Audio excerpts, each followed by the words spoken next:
Hello, everybody. Welcome to another edition of the Tottenham Way podcast. I'm Marcus Buckland in the company today of George Sessions from PA and Tom Allnutt from The Times. You can listen to us. We're on YouTube as well. And the good news is that Tom's not shrouded in darkness. If you were watching the reaction podcast to the Brighton game at the weekend, it began okay. But then darkness descended in the car park. I thought the two Toms looked much better actually come the end of the show. But You could hopefully only see we're our teeth by the end, couldn't you? Sort of glistening mouths, and that was about it. yeah, but the good thing is that you did make sense once again. I enjoyed that. Didn't see any of the game actually until Sunday, having been away, but encouraging. And to hear Thomas Frank say it was the best performance so far speaks volumes for what is happening and what we hope will continue to happen. And in this particular show, we're going to look ahead to the League Cup tie against Doncaster, who are currently seventh in League One. They have won 5 of their first 9 games. They've lost 3. They lost at the weekend. We can't take anything for granted. Going to be very interesting to see the starting 11. We'll get the prediction as well, because Mystic George told us it would be 2-2 at Brighton at the weekend. And well, fingers crossed that we can put that one to bed quite early, and then maybe get some of the youngsters on as well. And actually, Tom A, before we go into the nitty gritty of who might start, etc., how important is this competition for Spurs this season? Bearing in mind, of course, we've got off to a winning start in the Champions League. We're nestled in at the top of the Premier League. I mean, the FA Cup, we haven't won that for a ridiculous number of years. But, you know, bearing in mind also the fact that Thomas Frank's record in domestic cup competitions in the past is not great, I'm sensing he'll consider this to be important. Would you agree? I think so. Yeah. I mean, I would urge people, if you haven't listened to our reaction pod already, to go and dig that out. It will be available now on the pod on the YouTube as well, where we went into that performance against Brighton. But I think so, Marcus. Yeah, talking about this game specifically, I think it's obviously been a huge issue for Spurs for a long time. You know, how they treat the cups, the lack of success in them.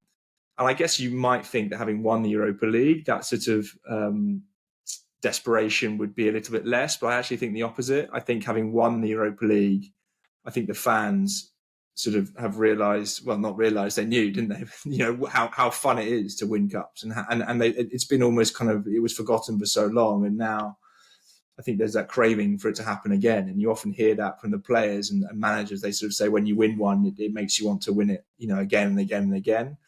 And I think the club as a whole is feeling that at the moment. And I think it's been my slight sort of worry with Frank, I guess, in this first season, is that one of, I think, the potential banana skins for him is to not treat the cups with enough, I don't want to say respect, but I think not to prioritise them enough, because coming in from the outside, I think he just needs to realise what that run and what that win in Bilbao did for the club last season.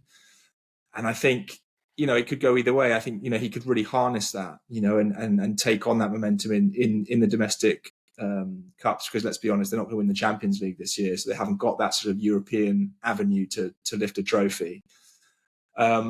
Or it could go the other way, you know, and if they go out early, I think everyone will sort of say, well, you know, they'll hark back to the kind of Ange era, and they'll wonder, you know, why didn't we kind of, you know, push for it harder? So I really hope he will. I think it's worth obviously being realistic, and we have to also realise that Spurs can't play their premium Gala 11 in every single cup round, you know, they're going to play this season. It's just not realistic. It's not doable. No team does it anymore. So they are going to have to rotate a little bit.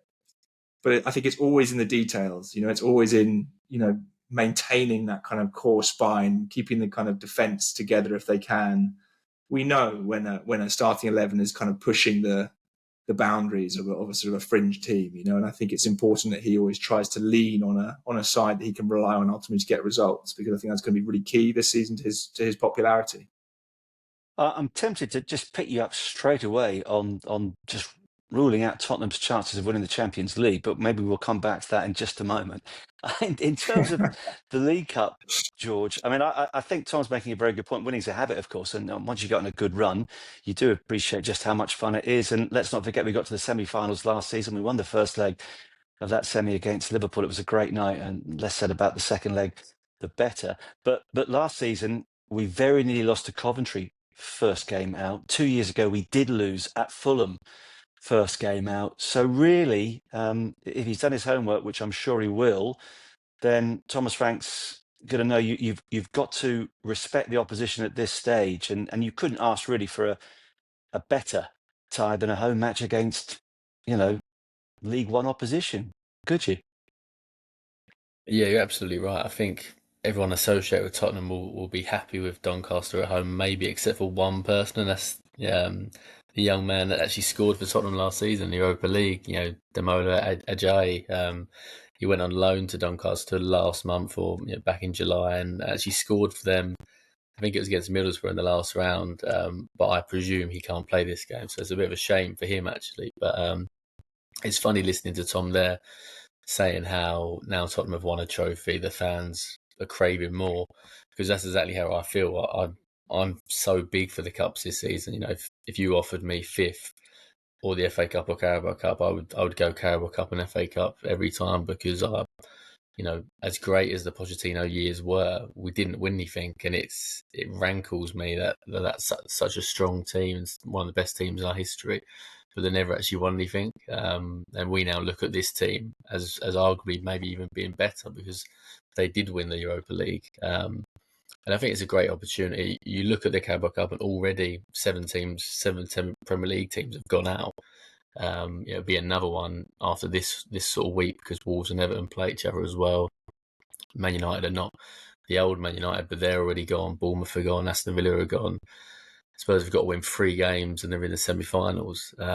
It's a massive opportunity. And I'm sure Thomas Frank, all being well, obviously Spurs should progress this week, but I hope he does kind of treat it with, I think it is treating it with respect, and it's going to always be sandwiched in between important games, whether it's the Champions League the week before or important Premier League games. But Tottenham now have a squad which is close to being very, very good, and they have got enough depth to make changes, but not to sort of weaken the team too much. So I'm sure Thomas Frank will see this as an important competition. Realistically, it's going to be fourth out of all of them, but it's such a good opportunity to win a couple of games, and you're very close to a Wembley final. And God, it's been far too long since Spurs had a Wembley final, so I hope he does go out for it. And obviously, Spurs should win this week, but further down the line, he's got a real chance there to kind of stamp his authority on his Tottenham career very early.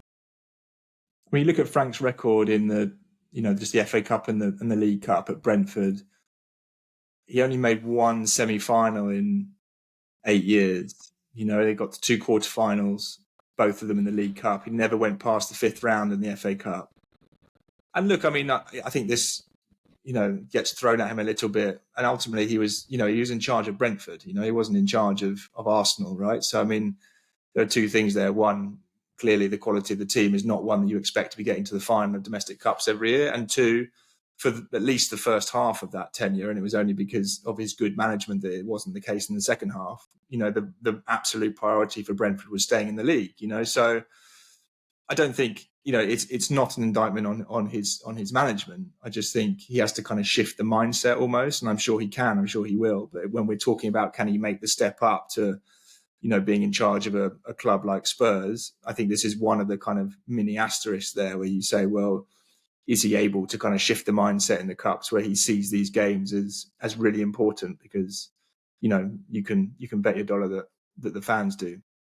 Yeah, and also you can bet your bottom dollar that the other quotes big clubs, most of them don't take it that seriously, at least until the latter stages. So you've got a better opportunity. I mean, even when we played Manchester City at home, Guardiola was fiddling around with his team selection, and you think, yeah, okay, this is a great opportunity. It was just a shame that Liverpool didn't come the semi-final. But having said all that, then who does he start? Because clearly there are 1 or 2 players on the cusp of regular first team action. I'm thinking of Tell. Presumably he gets a start. Odebear. I wrote down a whole host of names and then realised actually I had, basically a lot of players playing out of position. I mean, at the back, does Kinski get a game in goal? George, let's build from the back. He needs an outing. And to be fair to him, when he came in the midst of all the maelstrom of God knows what was going on at that stage in the campaign, he played against Liverpool, didn't he, in the first leg of the semi-final? It might have been his debut, in fact. So he's an experienced campaigner in the League Cup. Yeah, he knows all about the League Cup, winning 1-0 against Liverpool and then losing 4-0 in the return leg. No, he'll definitely get a game, and he needs a game. And yeah, I mean, it'd be interesting to see how he does, especially given Vicario wasn't at his absolute best at the weekend. And just a kind of a side issue, I was a little bit struck by how many sort of people on social media at the weekend were saying about Vicario making a mistake and it being time to give Kinski a runner.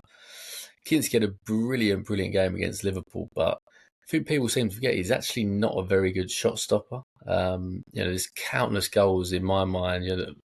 Trossard at Arsenal, Aston Villa in the FA Cup as well, and also Bilal El Kanouche scored from about 25, 30 yards. And every time I sort of looked at Kinski and thought, that's an area he's got to get better. And look, he's really young. He's 22. He's obviously brilliant with his feet, and certainly passing ability is almost Edison-esque. So it'd be really good to see him tomorrow night. But that is definitely an area he has to improve. And I think there'll be plenty of different players that need minutes. Archie Gray's one short.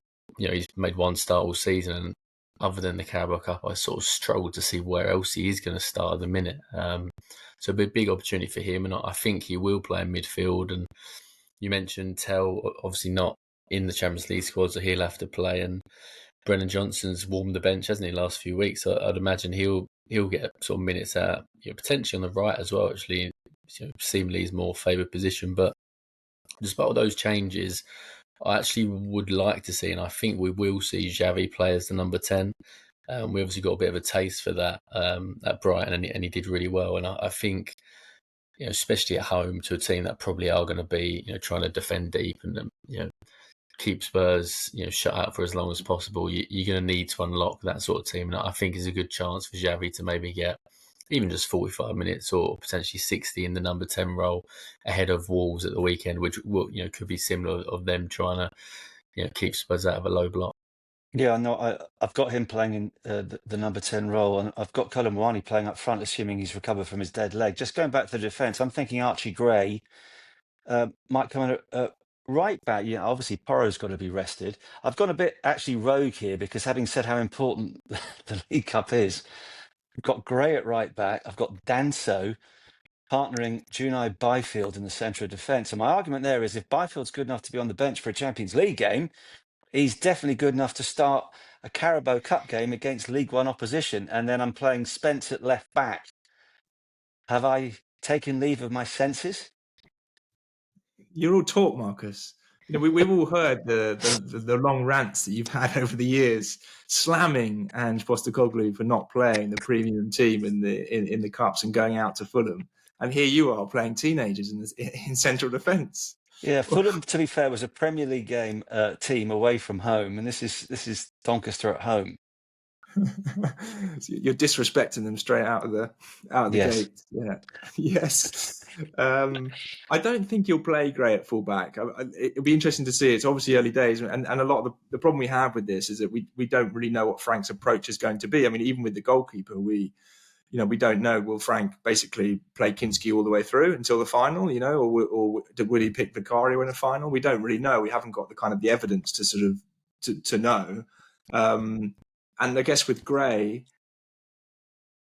the idea, I think, when we talk to people is that they think he's, they want him to be a midfielder, and that this sort of, experiment with him playing at the back, that it's, I'm not saying it's over, but I think they want to kind of push him through into the kind of midfield this season.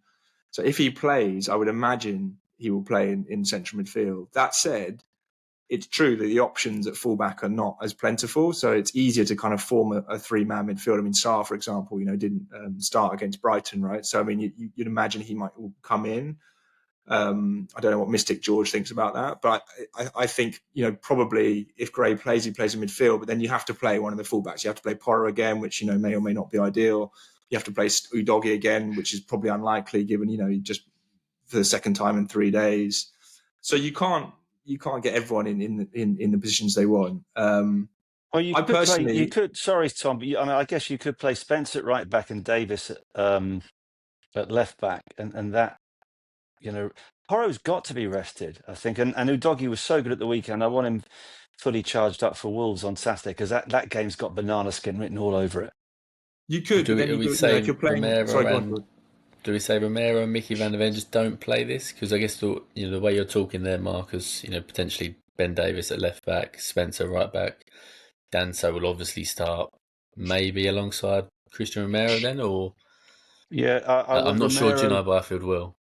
No, well, I know that's a bit of a bit of a tall order, but or a big call. And I want Romero and Van de Ven, tucked up in bed with lots of maidens looking after them and making sure that their every woman desire is met, because we've got to protect those two as much as we possibly can. And frankly, if we're conceding goals on Wednesday, it's okay. I still fancy we can score more than we concede, so we don't need those two on Wednesday night.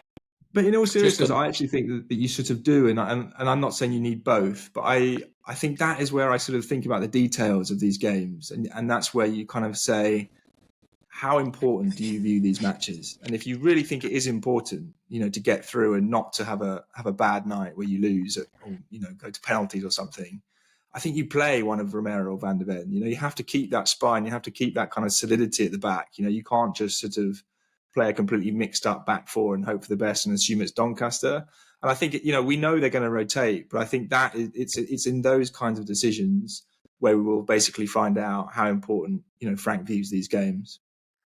Yeah, I appreciate that I'm probably being extremely inconsistent with what I'm saying here, but sod it, that's what I'm going for. What not the about... first time.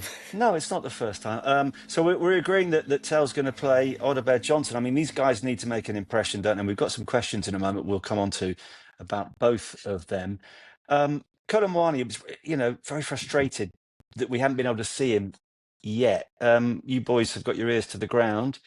Is he going to be ready to start to make an impression on Wednesday, do you think? Thomas Frank seemed to suggest he'd be fine. The only sort of tale of caution I'd say is that he also suggested Solanke would be fine, and then we haven't seen him since. So I don't know how much we should read into that, but yeah, I'd like to think he would play in this game. Certainly, you wouldn't play Richarlison. No. He's already kind of Tom done very would. well. Oh, Tom would. We're going to have the spine of the team all the way through here, But, no. No, I agree with him actually about Christian Romero. I think that sends out a bit of a message to the whole team and the whole stadium, to be honest, that we are taking this seriously. Our captain is playing. Even if he just plays for 45 minutes and then maybe you bring on Mickey Van de Ven for the second half, I think that just sends a message that we're taking this seriously. I guess another centre back option, just going back to that, and it wouldn't have been picked up much, but Thomas Frank did actually say on Friday before Brighton, when talking about Archie Gray, that he viewed him as a midfielder and also a centre-back option, which kind of throwing it forward a few days to this just sort of makes me wonder. I wonder if Gray at centre-back isn't completely ruled out. I think Tom's right. I think Gray as a right-back or a left-back, I think that experiment is done. But I wonder if we might see a bit more of Archie Gray at centre-back. I'm not sure if it'll be against Doncaster, but I think that's kind of one whilst Radu Dragusin's still getting up to speed. And I think he's a little way off still, probably be October, maybe even November until we really see him back to his full fitness. I think Archie Gray could be a potential centre-back option. Well, there's lots of different possibilities. I think I'm starting to regret my central defensive selection now, but who knows? Let's see. I mean, listen, the time may come when both Romero and Van de Ven are injured, and we'll think back, wasn't it good that he partnered Danso with Byfield or whoever, and they proved an immediate hit, and they have gone on to take Spurs to Champions League glory. You never know. And if Romero broke his leg against Doncaster, he's out for the rest of the season, you're thinking, what the hell was he doing playing in that game? But you can't win as a manager. I accept that. Now, we've got some really good questions that we're going to get through tonight. Before we come on to those, I'm going to throw you guys a question. And there's a sort of a link here, because the last time that Spurs made a League Cup final in 2021, Harry Kane played. Since then, he's gone on, of course, to be an absolute superstar in Germany. But there are some reports, certainly in one newspaper from a very trusted source, suggesting that it's looking more and more likely that he will leave Bayern Munich in the summer, and Spurs have an option, of course, to get him back. So Could that happen? If so, would Spurs be interested? And let me just, before I go to you, Tom and George, throw in a couple of stats with regards to Kane in Germany. Now, we all know how good Robert Lewandowski has been wherever he has played. But his 100th goal for Bayern Munich came in his 136th appearance. Harry Kane is now up to 98 goals in just 103 appearances. That's 33 less than Lewandowski. And just to match things up, Ronaldo for Real Madrid, he got to 100 in his 105th game. So Kane, if he does well in his next outing, is going to beat even that. I mean, for me, it comes as no surprise. He's the greatest goal scorer in the history of the game. Realistically, do you think we could see him in a Spurs shirt again next season, Tom?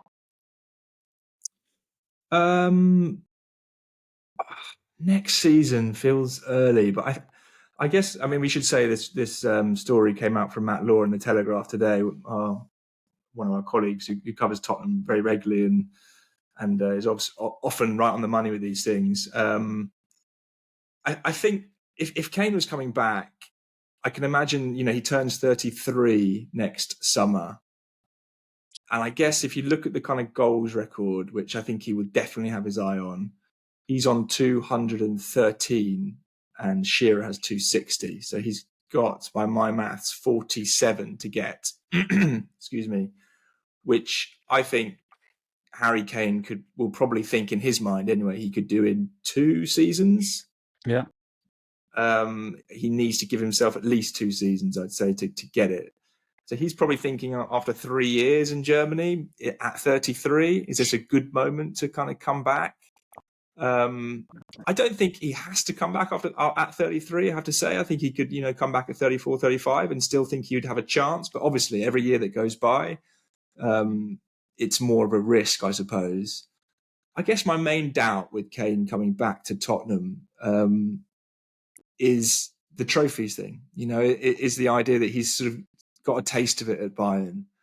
Probably feels like he could win a few more, given he missed out on one to Leverkusen. If he came back, would he feel like it's enough? Having won 1 or 2 Bundesligas, would that be enough? A couple of German Cups. Let's assume they don't win the Champions League. I would imagine he'd want to come back and play for a top 2 or 3 team in the league right now. Tottenham would guarantee hang on, him. Tottenham are a top 2 or 3 team in the league right now, and we've won as many trophies as he has since he's gone to Germany. Facts, Yeah, absolute facts. It's a fair point, Marcus. Yeah. I mean, look, if they're in the top 2 or 3 at the end of the season, then I think they might have a good case. But I think he would look at it and think, the big clubs, City, Liverpool, the big kind of trophy winners, I guess, might be his premium choice. So the thing is that Liverpool and Man City right now don't need a Harry Kane, do they? And I think that is part of the equation as well, that ultimately Kane at 33, 34, whatever it is he going to be the kind of attractive proposition to those kind of clubs, given his pressing ability is probably not going to be what it was. Maybe his injury record is going to be slightly more patchy. All of these considerations. So I think it goes both ways. Do I think Harry Kane will be a Tottenham player next summer? I think probably not. If he thinks that is when he's going to come back. I think if he was to delay it a year or 2 more, I think then Tottenham come much more into the frame. What do you think, George? Yeah, there's a few kind of.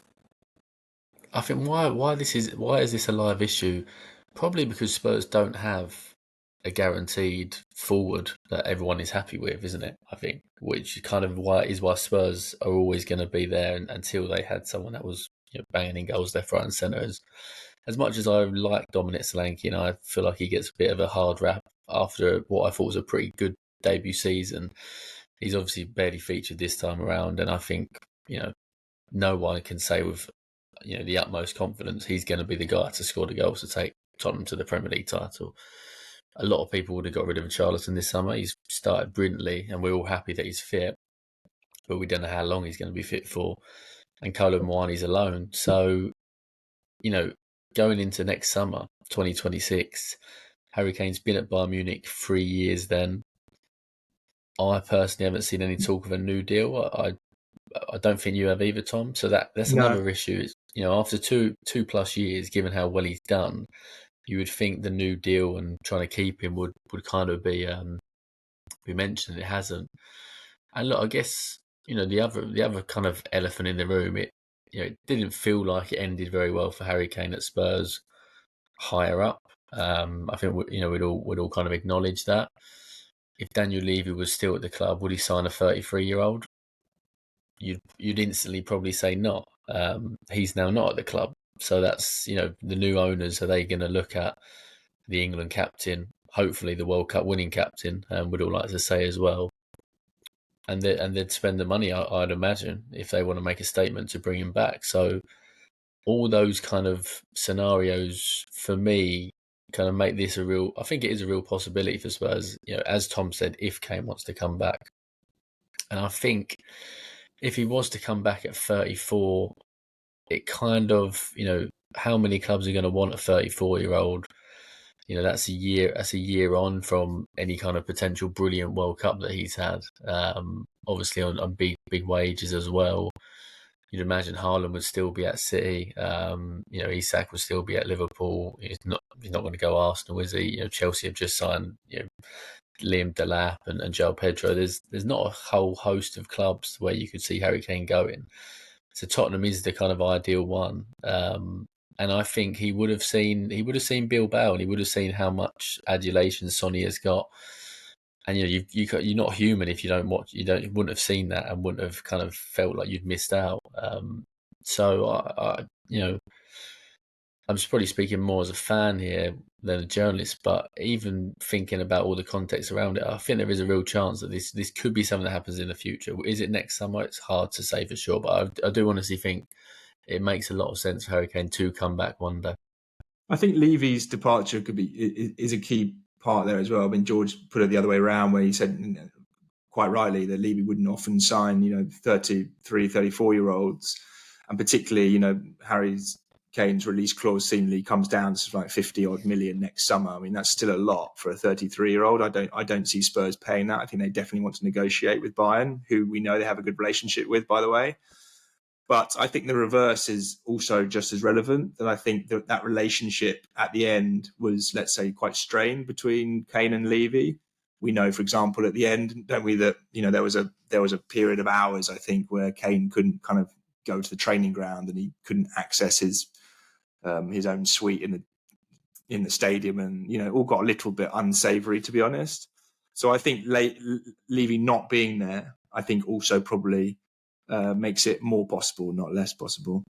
I think it's, I really think it works. And I think definitely next summer, 33, he wants that Shearer record. Don't start mucking around, leaving it another year, and he pick up some injuries or whatever and finish 5 or 6 short.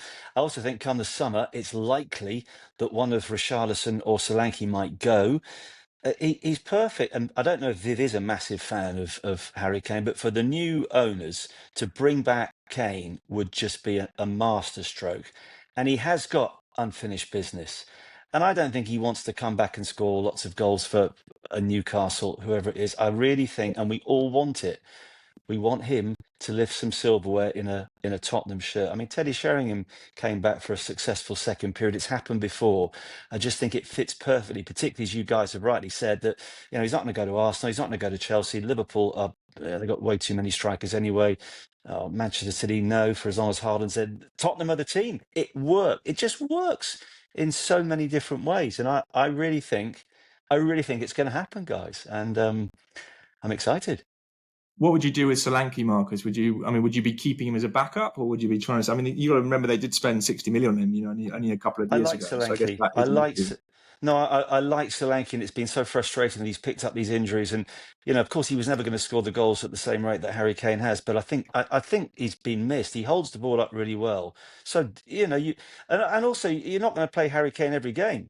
So we need strength up front. As you say, Kolo Muani's only there on loan. Richarlison, I'm loving the way he's playing and he's keeping fit and all the rest of it, but who knows where he's going. So Solanke and Kane are two great options to have. And I do think that, Spurs will have the money. We've got the money. This would be a huge opportunity for the Lewises to say we're in touch with the fans, because I am sure, let's put out a little questionnaire now, but I reckon 85, 90% of Spurs fans would like to see Harry come back. Would you agree? George, you're one of those, aren't you? Oh, I'm definitely in that camp. I'll take Harry back. And Richarlison will have a year left next summer, so it's kind of there, isn't it? It really is Yeah. there. And also, we can do a little bit of a player swap. Tell can go back to Bayern, sort of sort things out. Now, talking of Matthias Tell, thanks for all your questions that have come through. And this is one that came on Spotify from Buster Tell. No, Buster Smith. Sorry, about Tell. He says, we paid £35 million for Tell. He's miles off it. I can't help feeling we got duped by Bayern to settle some of the debt owed on the Kane deal. Let's face it, if he was that special, Bayern would never have wanted to sell him in the first place. I mean, Tom, George, he's come in for a lot of criticism. Things haven't necessarily gone his way. I like the way that on a couple of occasions he stood up and shown what he's made of. I think George actually referenced last season when Postecoglou was getting a lot of stick at Fulham and he'd only just arrived in the squad. And he was sort of saying to the fans, come on, show this man some respect. He's had some awful moments on the pitch. I don't know. My mind's not made up. I want him to succeed. I still think he's got an opportunity to, but I also sense that quite a lot of supporters are starting to seriously doubt him now. I think it's worth remembering he's 20. You know, I feel like with Tell, because of the hype when he signed, you know, you remember it was in January and there was a sort of a bit of a kind of a bit of a scramble, or it felt like there was. You know, suddenly there was this really young player available who everyone, you know, thought was a real talent and had been marked out as one of the kind of best young strikers around. And Arsenal were apparently interested, Man United were interested, and it felt like a real coup that Tottenham had got him. And I think people expected a lot of him. You know, straight away there was this sort of maybe slightly unfair level of expectation. And it feels to me like Tell, because of, I wouldn't say the price tag, but I think because of that hype early on, I think it's easy to forget that he's only 20. You know, if you think if Spurs had signed him, or let's say he'd come through the academy and he was a 20-year-old forward and we'd seen what we'd seen, I think we would all be saying, yeah, you know, he's got some promise there. You know, we've seen some nice glimpses. He's still quite raw, but ultimately, you know, he's a versatile striker. He works extremely hard. You know, his pressing is pretty good. And yeah, his end product needs work, but that would be the case for a lot of 20-year-olds. So I'm not saying that I think Tell is going to, you know, explode and be a fantastic player for Tottenham long term. But I also think you can't rule it out. And it seems strange to me that, you know, if lots of fans are already making their mind up about him, I think that seems to me to be quite unfair, because he's really early on in his career. You know, he's changed country, changed club. He's obviously had a lot going on kind of off the pitch. I just think you have to allow him this kind of space and time, you know. And I actually think it's worth saying that he's in good hands with Frank in that regard. You know, I think there are some managers who would handle this sort of thing in a slightly more, slightly more agricultural manner, you know, whereas I think Frank is good at this kind of thing. He's good at managing young players, giving them time and space and patience. And also I think the Champions League squad thing was handled pretty well by Frank. I think he admitted it was a really brutal decision, but he was very supportive of him in the press conference afterwards. He gave him that start against West Ham, was it, George? Yeah, you're nodding. Yeah, he did. So I think that was an important way to kind of get him back on side, to make him feel back part of the squad again. I know it's a slightly cliche answer, but I think he needs to be given time and a bit more patience. The problem with that, though, Tom, is that he was played up front, and he's not a centre forward in the Premier League team. And the other problem, George, I think he's got, he's 20 and all the rest of it. And if you come through the ranks, fine. He's got a £35 million price tag on his head, and people are looking back to that particular period and saying, why did we spend 35 million then when we could have saved that money, had a bit more, and maybe solved our position down, you know, the left flank with Savinho, whoever it might have been.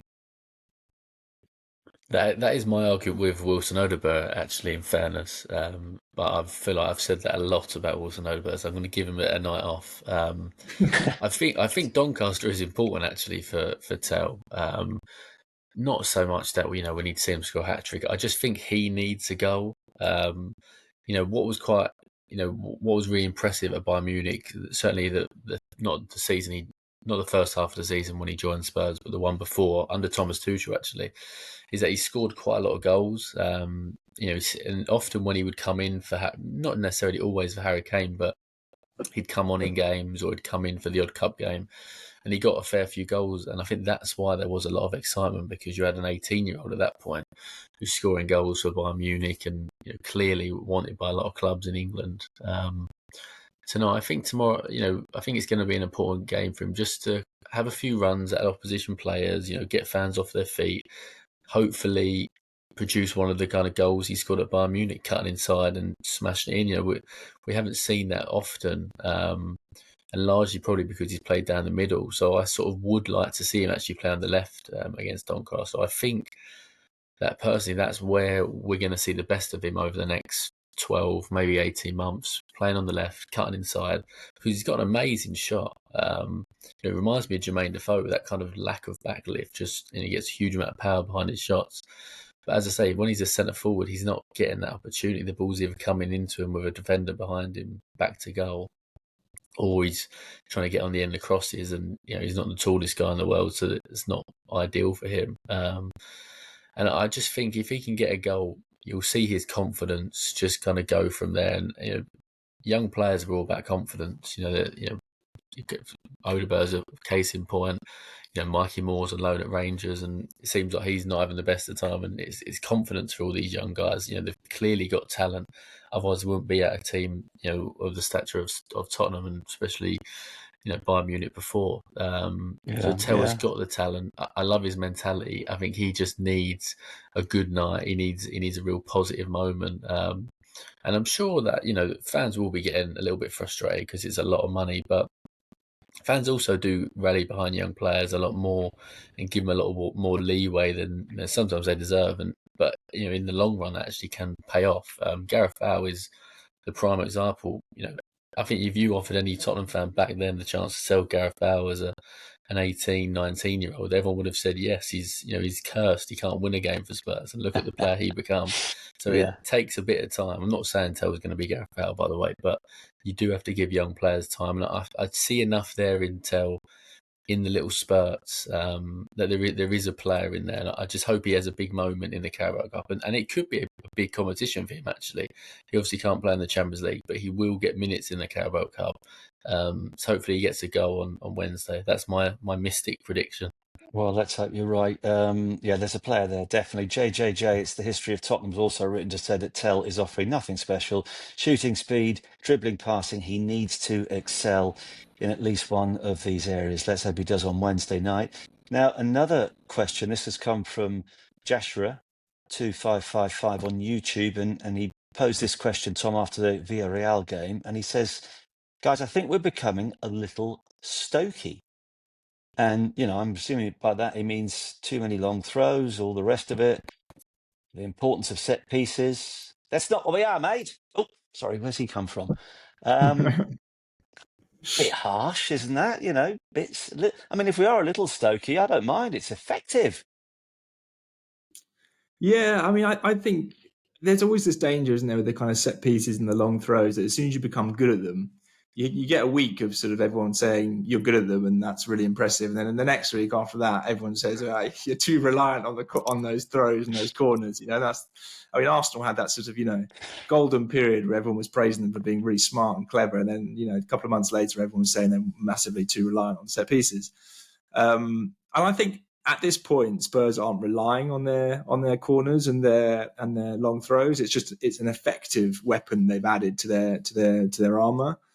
And Frank has repeated this 2 or 3 times, and I really like it as an idea where he basically says you need to kind of add options to win matches. That when you have bad days and when you make a mistake and you're 1-0 down, you need on those days to be able to summon something up, and it's not always going to be a brilliant passing move out from the back. You need to have different ways to score goals, and why wouldn't you? Why wouldn't you be able to score goals from corner or long throw, and there will be those days. I mean, maybe you might say that game against Brighton was a bit like that. They were 2-0 down. They needed to kind of find something, in the second half. And if you do have those weapons, from corners and from throws, why wouldn't you? And I also think that it's easy to kind of think that just because they're doing those things well, they're not doing other things. And I think actually when you watch Spurs, I mean, against Brighton on the weekend, for example, Brighton are one of the best passing teams in the league, and Spurs dominated the game. They were dictating the flow and the tempo of the match. They were, you know, you look down the stats at half time, they had better possession, better shots, better passes, everything, you know, crosses, you know, they were clearly, they looked like the home team. So you can't say that they're sort of launching the ball long and they're not trying to be the kind of protagonist in games. And I mean, you know, you look at I'm just looking at the stats here for the league so far, and okay, it's early, but this is after 5 games. Passes in the league, Spurs are 5th in the division behind Chelsea, Liverpool, Forest and City. Chances created this season so far, Spurs are 6th, same as Arsenal. If you look at the passes in their own half, they're top. If you look at the number of passes they play in their own half at the moment, okay, it's not, you know, it's usually attacking statistic. But if we're talking about, you know, long ball football and Tony Pulis, etc., you know, this isn't it. You know, they're still trying to build out from the back. They're still trying to play. I think they're just trying to add strings to their bow, you know. And ultimately, if we think about where they were last season under Ange, they did 1 or 2 things very well, and there were 3 or 4 things that they weren't particularly good at, and it really let them down. And I think Frank is just trying to make them an all-round team that's far more solid. George, anything to add on that? They're not stoked because they haven't got somebody that's really good at long throws starting every week. I think it's as simple as that. Kevin Danso's great, but he doesn't start every week. And I love Lucas Bergvall, but there's just too much loop on those long throws for Tottenham to be stoked. So no, not Stokey, not just yet. By the way, talking of Lucas Bergvall, have either of you ever seen anybody try to evade their marker by running behind the goal? I mean, I've never seen that before, and he knew what he was doing wasn't right. But I know he didn't have a great game, but that to me was a wonderful attempt at a bit of inspiration. And if he got away with it, I mean, well, we'd be talking about it for the rest of the season, wouldn't we? When was it, Matt? I didn't see it. When was it? I missed it. Oh, I forget when it was. was. That was the Brighton game. It was the Brighton game. I can't remember when it When was in the game. was it in the game? First half, I think. First half, I think. Yeah, he ran behind the back of the goal from a corner, which I'll be totally honest, I didn't realise that you couldn't actually do that. So, you know, I need to go back to the FA rules and read up. But yeah, I've never seen it before, and that's why, because it is illegal. It is.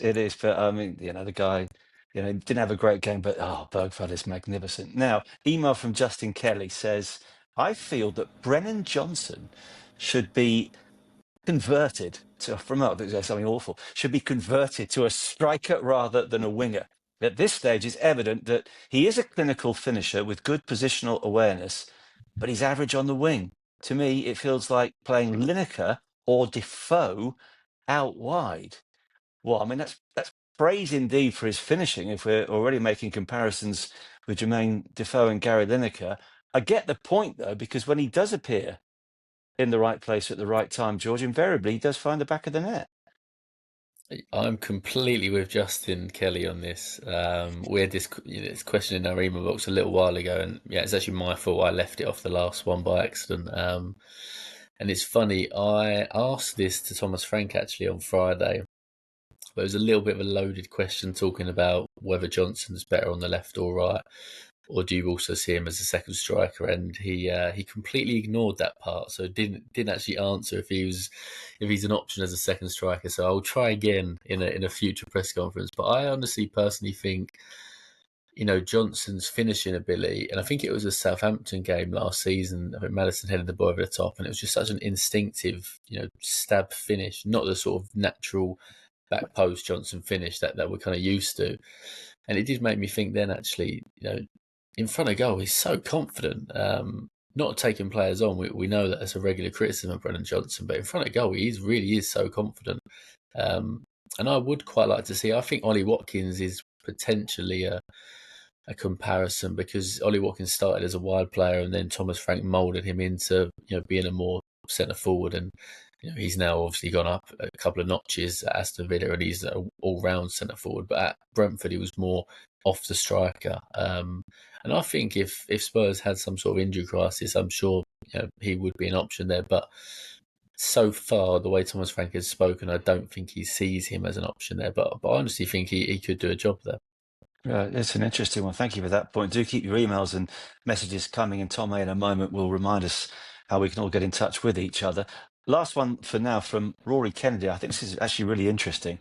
Rory says, we've read lots of chat the last few weeks about Levy going.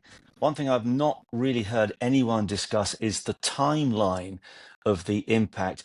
Given that he went after the window closed, will it make any realistic difference to the club in the near future, particularly from the fans' point of view and what we see? The post-Levy era won't really start, says Rory, until next season at the earliest. And he goes on to add, if Thomas Frank has a fantastic year with this squad and wins us a trophy or two, will Marcus, and not just me, will Marcus and co spin the argument of see what happens without Levy? Okay, I've been critical of him, but take your point. Will we spin the argument of see what happens without Levy and how he was holding the club back, etc.?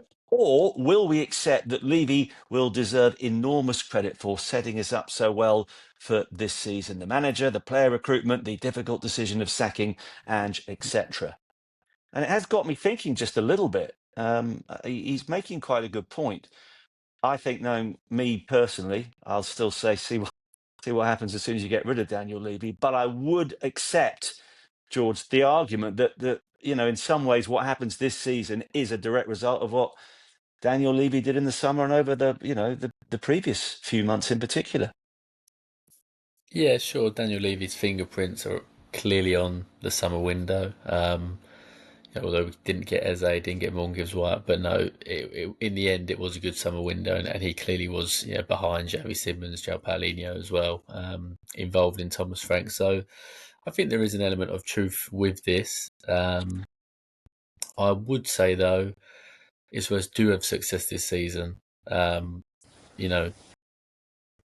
back at Levy's last 24 years and how many, look back at the last 10 years, how many finals were Spurs in? A couple in the Carabao Cup and the Europa League. Spurs kick on this season and do really well. I don't think we can all of a sudden put everything at Levy's door and say, this is all to do with him having a great summer. Maybe we would all say actually Spurs should have been in this position a few years back if they'd really heavily invested before. So, I don't think this is completely wide of the mark, but I also don't think we'll be giving Levy all the credit if Spurs suddenly do the double and win the title in the FA Cup this season. I guess the January transfer window. I was going to say, I guess the January transfer window will be the first, window, obviously, before, Rory's saying, it won't be until next year. And I think that is broadly true because obviously in terms of the first team squad, we're not going to see Spurs, in action in terms of their negotiations and their, recruitment without Levy until, January. And that's always a very mini window and actually until next summer. I think maybe we will, though, see. I think the effect will be more sort of off the pitch, and Rory's right to kind of say, what will we be able to see as fans? And I think the answer to that is probably not that much in the first kind of few months. But I think off the pitch, people are already feeling the difference at Spurs. You talk to people around the club, and there's just been this huge. I don't want to make it sound like a criticism, but a huge weight, lifted off people's shoulders, in a certain way that it's not because, they're delighted to see, someone's gone, but just Levy's style of management was a very kind of micromanaging kind of style. He was in on everything, he wanted to be kept updated on everything all the time. And suddenly, staff at Spurs are suddenly thinking, I've got a bit more freedom here to sort of do the job how I want to do it. I've got a bit more, time to actually kind of work this out myself. And the way Vinay, I think his style of management is, yes, he's very visible. Yes, he's very part of all the kind of departments. And he's clearly the man who's center of the football operations in that way. And, he is the successor to Levy in that sense.